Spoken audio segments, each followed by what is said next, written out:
संसद का मानसून सत्र कल से शुरू हो रहा है और इसी सत्र में 23 जुलाई को वित्त मंत्री निर्मला सीतारमण बजट भी पेश करेंगी। ये सत्र 12 अगस्त तक चलने वाला है। इससे पहले आज सर्वदलीय बैठक चल रही है। संसदीय कार्य मंत्री किरेन रिजिजू ने ये बैठक बुलाई है, जिसमें सरकार की कोशिश ये होगी कि सत्र के दौरान सत्ता और विपक्ष दोनों में टकराव कम हो, गतिरोध न देखने को मिले। इस पर कांग्रेस की ओर से गौरव गोगोई, प्रमोद तिवारी शामिल हो रहे हैं। बैठक में तृणमूल कांग्रेस शामिल नहीं है, क्योंकि तृणमूल कांग्रेस आज का दिन शहीद दिवस के रूप में मनाती है और कोलकाता में आज टीएमसी की एक बड़ी रैली भी होने जा रही है। तो ये तस्वीरें आप देख रहे हैं जब मीटिंग के लिए पहुंच रहे हैं तमाम सांसद। तो आपको सुनवाते हैं यहाँ पर कांग्रेस की प्रमोद तिवारी ने बैठक से पहले क्या कुछ कहा। इंदिरा जी और राजीव जी की शहादत का जिस तरह अपमान हो रहा है, न्यूनतम समर्थन मूल्य पर अभी तक कोई निर्णय नहीं आया है। किसान परेशान है, खेतिहर मजदूर परेशान है। इसी तरह अगर आप देखें तो बहुत से ऐसे मुद्दे हैं जो जन समस्याओं से जुड़े हुए हैं। ये सरकार जानबूझकर जन सरोकार की अवहेलना कर रही है। मणिपुर में अभी कोई निदान ये नहीं ढूंढ पाए हैं। देश के अन्य हिस्सों में हिंसा बढ़ रही है। जो हमारे निर्वाचित लोग हैं उन पर फर्जी मुकदमे चलाए जा रहे हैं। ये सारे मुद्दे होंगे जिसको हम उठाएंगे।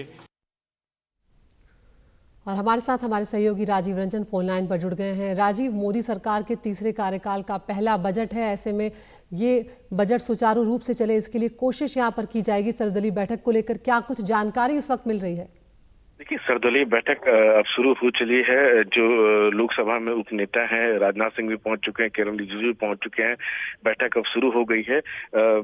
तीसरे कार्यकाल की जो बजट जो है निर्मला सीतारमण पेश करेगी, लेकिन जो संकेत मिल रहे हैं उसके मुताबिक ये जो बजट सत्र है हंगामेदार ही रहेगा। क्योंकि एक तो नंबर है विपक्ष का, जिस नंबर मिला है, और जो दोनों के बीच की खाई है, यानी सत्ता पक्ष और विपक्ष की खाई की बात करें, वो लगातार बढ़ता जा रहा है। राज्यसभा में भी जो है सत्ता पक्ष का नंबर कम हुआ है और वैसे सहयोगी जो पहले एनडीए में भले ही न थे, लेकिन कहीं न कहीं वो सत्ता पक्ष को समर्थन कर रहे थे। जैसे बीजेडी की बात करें, अब बीजेडी जो है सक्रिय विपक्ष की भूमिका में आ रहा है। वो स्पेशल स्टेटस की मांग कर रहा है।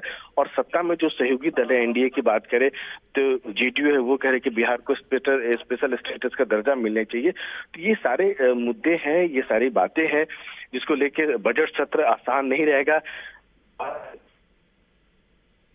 सरकार के लिए मुश्किल लगातार बढ़ती जाएगी। अपना बिल वो हालांकि कैसे पेश कराते हैं, हालांकि बजट तो आसानी से पास हो जाएगा, बजट पास होने में कोई दिक्कत नहीं आएगी, लेकिन जो बाकी जो दूसरे बिल हैं उसमें जो सरकार के लिए मुश्किल जरूर पेश आएगी। विपक्ष के पास नंबर गेम है और विपक्ष जिस तरह से आक्रामक है, लगातार सरकार को घेर रहा है। चाहे गाड़ी की बात करें, नीट की मुद्दे की बात करें, कांवड़ यात्रा को लेकर जिस तरह से बात हुई है रास्ते में मुजफ्फरनगर के आसपास, अगर देखिए तो ये सारे मुद्दे हैं जिससे विपक्ष जो है।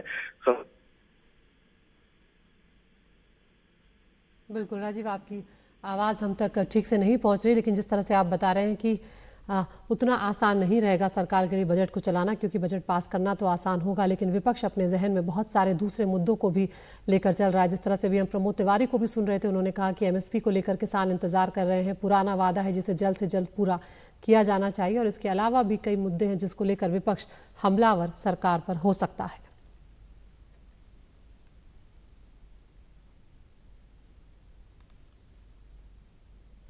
तस्वीरें आप देख रहे हैं, सर्वदलीय बैठक जो है अब शुरू हो चुकी है। कल से मॉनसून सत्र शुरू हो जाएगा और देखना होगा कि किस तरह से इस बार का जो बजट रहता है वो किस तरह का रहता है। मोदी सरकार के तीसरे कार्यकाल का पहला बजट होगा, जिसे 23 तारीख को वित्त मंत्री निर्मला सीतारमण पेश करने जा रही हैं। तो 18वीं लोकसभा के गठन के बाद पहले संसद सत्र में विपक्षी गठबंधन इंडिया ने हाल ही में नीट विवाद, मणिपुर की स्थिति और महंगाई जैसे मुद्दों को उठाया था।